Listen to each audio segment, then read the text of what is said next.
Hi friends, welcome back to our channel smart talks.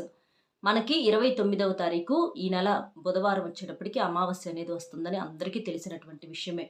ఈ అమావాస్య చాలా శక్తివంతమైనది, అలాగే ప్రత్యేకమైనది అనమాట. కాబట్టి ఈ అమావాస్య రోజున మీరు సింపుల్గా మందార ఆకుతోటి అలాగే రూపాయి బిళ్ళతోటి ఈ చిన్న పరిహారం కనుక చేసుకున్నట్లయితే మీకున్నటువంటి రకరకాల సమస్యలు కానీ డబ్బు పరంగా అంటే చాలామంది కూడా ఎంత కష్టపడుతున్నా సరే మాకు కలిసి రావట్లేదు, ఎప్పుడు కూడా మా ఇంట్లో ఏదో ఒక నెగిటివిటీ ఉన్నట్లుగా అనిపిస్తుంది, ఇంట్లో కూడా అసలు మనశ్శాంతి ఉండదు, ఎప్పుడు కూడా తరచుగా గొడవలు జరుగుతూ ఉంటాయి, పిల్లలు మాట వినరు, పెద్దోళ్ళు మాట వినరు, మేమెంత కష్టపడుతున్నా కూడా మమ్మల్ని గుర్తించరు, మమ్మల్ని అవమానంగా మాట్లాడటము, లెక్క లేకుండా మాట్లాడటము, అంటే ఇలాంటివి జరుగుతూ ఉంటాయి అన్నమాట. అలా చేసినప్పుడు ఏంటంటే ఆ కష్టపడ్డోళ్ళకి మనసుకు చాలా బాధగా ఉంటుంది. ఎందుకంటే మనం డబ్బు ఎంత సంపాదించుకున్నా కూడా మనుషుల మనసుల్లో మనం స్థానం సంపాదించుకున్నప్పుడు చాలా సంతోషంగా ఉంటుందన్నమాట. ఎవరి కోసమైతే మనం ప్రేమతో కష్టపడి రెక్కలు ముక్కలు చేసుకొని వాళ్ళ కోసము అంటే మనకు కొవ్వొత్తి కనుక అట్లా కరిగిపోతా ఎలాగైతే మన జీవితాలకు వెలుగులు పంచుతూ ఉంటుందో, అలాగే మనకు ఏంటంటే మన అనుకున్న మనుషులు వాళ్ళు మన కోసం అంత కష్టపడతా ఉంటారనమాట. ఆ కష్టాన్ని గుర్తించకుండా పిల్లలేంటంటే చిన్నోళ్ళు పిల్లలు అనుకోవచ్చు, చిన్నోళ్ళు ఇట్లా వీళ్ళేంటంటే కుటుంబంలో కొంతమంది చులకనగా మాట్లాడుతూ ఉంటారనమాట. కొంతమంది భార్యాభర్తల్లో కూడా అట్లా ఒకరి విలువ ఒకరు తెలుసుకోకుండా కొంచెం చులకనగా మాట్లాడుకునే వాళ్ళు ఉంటారనమాట. అలా మాట్లాడుతున్నప్పుడు ఏంటంటే ఆ కష్టపడే మనిషికి మనసుకు బాధేసిద్ది. ఒక్కొక్కసారి మనసు కూడా ముక్కలైపోయిద్దనమాట. ఇంత వీళ్ళ వీళ్ళ కోసమా నేను చేసింది, వీళ్ళ కోసమా నేను కష్టపడిందని చెప్పేసేసి మనసులో ఒక రకమైనటువంటి ఆ ఫీలింగ్స్ అనేవి వస్తాయి అన్నమాట. అలాంటివన్నీ పోయి వాళ్ళకు కూడా మన మీద ఆప్యాయత పెరగాలి, ప్రేమానురాగాలు ఉండాలి, డబ్బు పరంగా ఇంకా మాకు బాగా కలిసి రావాలి. ఎందుకంటే కొన్ని ఎంత వద్దనుకున్నా కూడా డబ్బు అనేది కొంచెం మనుషుల మధ్య సమస్యలు తెచ్చి పెడతా ఉంటదనమాట. కానీ ఎప్పుడైనా సరే జీవితంలో డబ్బనేది ఒక భాగం అవ్వాలి, కానీ డబ్బే జీవితంగా ఎప్పుడూ కూడా అనుకోకూడదు. అన్నిటికన్నా ముఖ్యంగా ప్రేమానురాగాలనేవి చాలా చాలా ముఖ్యంగా ఉంటాయన్నమాట. కుటుంబానికి అవి బలంగా ఉంటాయి, పునాదికి లాగా పనికొస్తాయి. చక్కగా అట్లాంటి సమస్యలేమన్నా ఉన్నా కూడా పోవాలి, మాకు బాగా కలిసి రావాలి, లక్ష్మీదేవి అనుగ్రహం అనేది మా మీద పుష్కలంగా ఉండాలి అని చెప్పేసేసి ఈ అమావాస్య రోజున చక్కగా ఈ మందారాకు పరిహారం అనేది చాలా బాగా పనిచేస్తుంది. అమావాస్య పరిహారాలకు పెట్టింది పేరు. ఆ రోజున ఏ పరిహారం చేసుకున్నా కూడా మనకు మంచి రిజల్ట్ అనేది కొన్ని క్షణాల్లోనే వస్తుంది.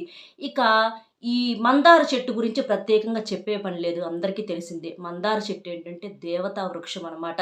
మందార చెట్టు ఏ ఇంట్లో ఉంటే ఆ ఇంట్లో ఎప్పుడు కూడా సుఖ సంతోషాలకు కొరత అనేది ఉండదు, అలాగే డబ్బు కూడా బాగా కలిసి వస్తుంది. ఒక్క మాటలో చెప్పాలంటే మందార చెట్టు ఏ ఇంట్లో ఉంటే ఆ ఇంట్లో లక్ష్మీదేవి ఉన్నట్లే, అందులో ఎటువంటి సందేహము లేదు. చాలా అంటే మనం చక్కగా దేవుడి పటాలకు కూడా మందార పూలతో పూజ చేసుకుంటా ఉంటుంటే మనకు బాగా కలిసి వచ్చిద్దనమాట. కాబట్టి ప్రతి ఒక్కరూ కూడా ఇంట్లో చాలా మందికి ఉంటాయి, పల్లెటూరుల్లో సిటీస్లో కూడా ఇప్పుడు పెంచుకుంటున్నారు. కుండీల్లోనైనా చాలు, మనకి కింద ప్లేస్ లేకపోతే కొంతమంది ఇబ్బంది పడతా ఉంటారు, అలాంటి వాళ్ళు చిన్న కుండీలోనైనా సరే పెంచుకోవచ్చు అనమాట. అలా చక్కగా మందార మొక్కని ఇంట్లో మీరు లేకపోతే తెచ్చి పెంచుకోండి. చక్కగా మీరేం చేస్తారంటే ఒకవేళ మీకు ఇంట్లో ఉన్నా లేకపోయినా సరే పక్కన ఎక్కడన్నా చెట్లు ఉంటాయి కదా, ఒక ఆకు కోసుకొచ్చుకోండి, మంచిగా ఫ్రెష్గా ఉండేటటువంటి పెద్ద ఆకు కొంచెం కోసుకొచ్చుకోండి. దానికి ఎటువంటి హోల్స్ కానీ ఇట్లా చినిగిపోయి కానీ ఇలా ఉండకూడదనమాట. నీట్గా ఉన్న ఒక ఆకుని తీసుకొచ్చుకొని ఆ ఆకు మీద కొంచెం డస్ట్ ఉంటుంది కాబట్టి చక్కగా కడిగేసేయండి. చక్కగా కడిగేసేసుకొని మీరేం చేస్తారంటే తర్వాత రూపాయి బిళ్ళ కూడా ఒకటి తీసుకోండి. రూపాయి బిళ్ళతో మనం పరిహారం ఏంటంటే చాలా పవర్ఫుల్గా పనిచేస్తుంది. రూపాయి అనేది మనిషి జీవితాన్ని శాసిస్తుంది. ఒక మనిషి తలరాతను మార్చగలిగినటువంటి శక్తి రూపాయికి ఉందన్నమాట. ఎందుకంటే ఎంత పెద్ద కోటేశ్వరుడైనా ఒక రూపాయి కాడి నుంచి మొదలు పెట్టుకున్నాడే, కాబట్టి రూపాయి అనేది చాలా శక్తివంతమైనదన్నమాట. అలా రూపాయి బిళ్ళను మీరేం చేస్తారంటే మనం చక్కగా రూపాయి బిళ్ళను పాలతో కొంచెం కడిగేసేసి తర్వాత దాన్ని నీళ్ళతో కడిగేసేసేయండి. అట్లా ఈ ఆకు రూపాయి బిళ్ళ రెండు శుభ్రంగా కడిగేసేసుకొని కొంచెం ఆకుకి కొంచెం గంధం రాసేసి కుంకుమ బొట్టు పెట్టేసేయండి.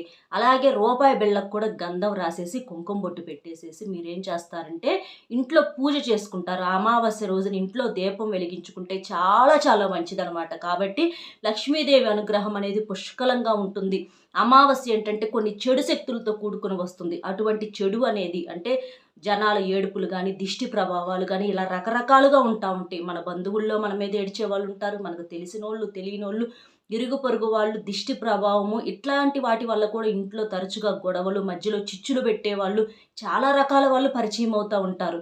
అవన్నీ కూడా మనం ఏంటంటే ఒక్కొక్కటి చెప్పుకుంటా తీసేసుకోవటం అంటే అది జరిగే పని కాదు. కాబట్టి ఈ అమావాస్య రోజున ఇంట్లో మీరు పూజ చేసుకోండి, దీపం వెలిగించుకోండి. అమావాస్య ఏంటంటే చీకటి, దీపం ఏంటంటే చీకటిని తరిమి కొట్టి మన జీవితాల్లోకి వెలుగుల్ని తీసుకురావటానికి, అలాగే దరిద్రాన్ని తీసేసి మనకు దశను కలిగించటానికి, ఒక్క మాటలో చెప్పాలంటే ఇంట్లో ఉన్నటువంటి దరిద్ర దేవతను బయటికి పంపించి లక్ష్మీదేవి మన ఇంట్లో స్థిర నివాసం ఉండటానికి చక్కగా మీరు సింపుల్గా చేసుకోండి. ఎక్కువ ఆర్భాటాలు అవసరంలో చక్కగా దేవుడికి ఇట్లా ఒక మందార పూలు 4 తీసుకొచ్చుకొని శివపార్వతులకు కానీ లక్ష్మీనారాయణులకు కానీ చక్కగా అలంకరించేసి చక్కగా ఒక చిన్న దీపం పెట్టేసేసి అక్కడ మీరేం చేస్తారు, ఒక అరటిపండు, ఒక బెల్లం ముక్క, లేకపోతే ఒక స్వీటో, లేకపోతే అంత పంచదారో ఏదో ఒకటి పెట్టేసేసి దీపం వెలిగించేసేసి మీరేం చేస్తారంటే ఆ దీపం మీరు ఎక్కడ వెలిగించాలి, దేని మీద వెలిగించాలి అనేది ఇప్పుడు జాగ్రత్తగా చూడండి. మీరేం చేస్తారంటే ఆ మందారాకు ముందు ముగ్గు వేసేసేయండి. లోపల కూడా చక్కగా బియ్యం పిండితో ముగ్గు వేయండి. ముగ్గుతో ముగ్గు అనేది వేయొద్దు.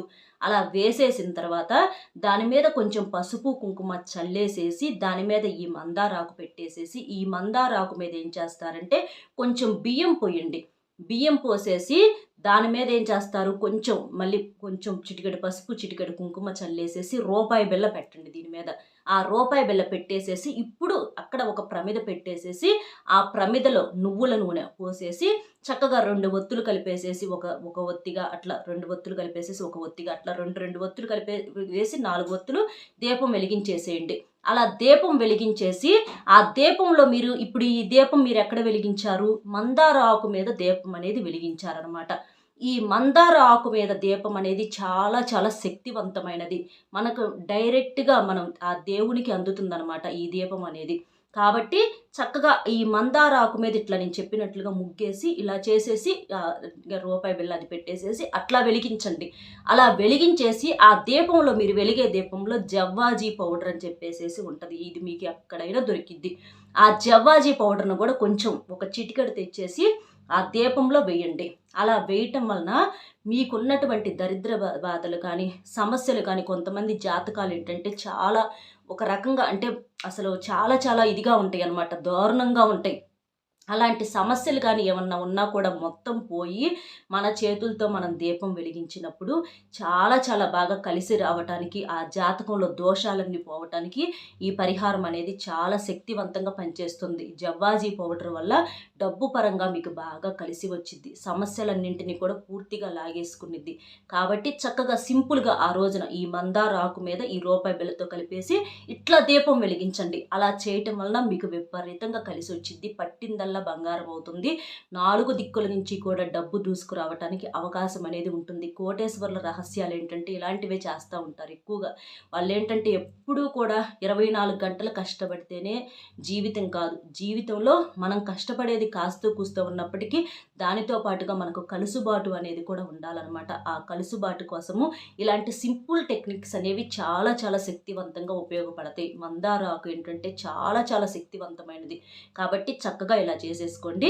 ఇక మీకు తర్వాత వచ్చేటప్పటికి ఆ దీపం అనేది కొండెక్కిన తర్వాత ఇక ఆ మందార ఆకుని కానీ అందులో బియ్యం కానీ ఇవన్నీ కూడా, లేకపోతే ఆ రూపాయి బిళ్ళ, ఇవన్నీ మీరేం చేస్తారంటే రూపాయి బిళ్ళను మాత్రం తీసుకెళ్ళి ఏదన్నా హుండీలో దానం వేసేసేయండి. ఎందుకంటే అమావాస్య రోజున మనం పెడుతున్నాం కాబట్టి హుండీలో వేయటం కానీ లేకపోతే ఎవరికన్నా దానం చేయటం కానీ చెయ్యండి. ఇంట్లో మాత్రం ఉంచుకోవద్దు ఆ రూపాయి బిళ్ళని.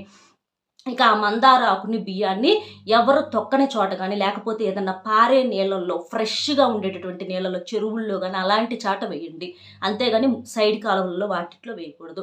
ఇట్లా చేయటం వలన మీ ఇంట్లో ఉన్నటువంటి సమస్యలు పూర్తిగా పోయి మీకు అప్పటి నుంచి చూడండి ఒక మనశ్శాంతి, ఒక కలుసుబాటు అనేవి చూసి మీరే ఆశ్చర్యపోతారు, చాలా సంతోషపడతారు. అర్థమైంది కదా ఏం చేయాలి ఏంటనేది.